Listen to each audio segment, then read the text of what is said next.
there's a misunderstanding that ChatGPT is in itself just one giant large language model. There's a system around it that's fairly complicated.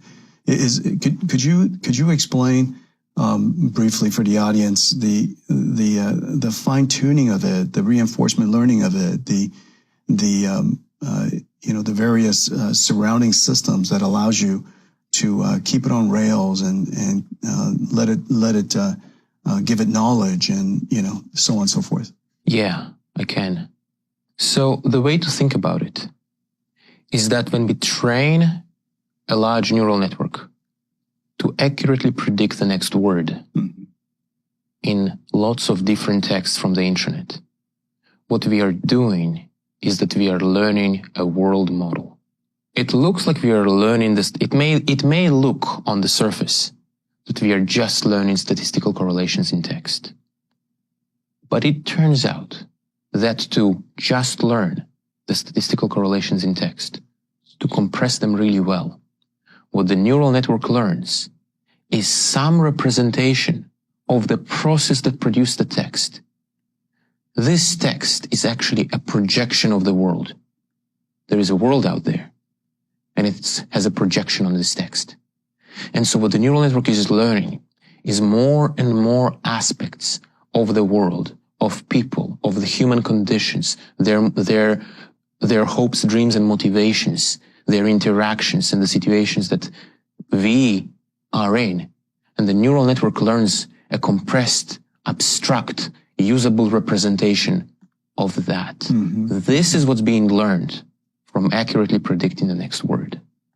And furthermore, the more accurate you are at predicting the next word, the higher the fidelity, the more resolution you get in this process. So that's what the pre-training stage does. But what this does not do is specify the desired behavior that we wish our neural network to exhibit. You see, a language model, what it really tries to do is to answer the following question. If I had some random piece of text on the internet which starts with some prefix, some prompt, what will it complete to? If you just randomly ended up on some text from the internet. But this is different from, well, I want to have an assistant which will be truthful, that will be helpful, that will follow certain rules and not violate them. That requires additional training.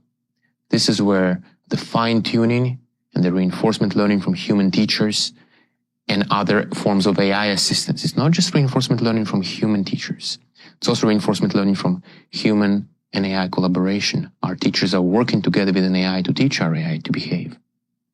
But here we are not teaching it new knowledge. This is not what's happening. We are teaching it. We are communicating with it. We are communicating to it what it is that we want it to be. And this process, the second stage, is also extremely important. The better we do the second stage, the more useful, the more reliable this neural network will be. So the second stage is extremely important too, in addition to the first stage of the learn everything. Learn as much as you can about the world from the projection of the world, which is text.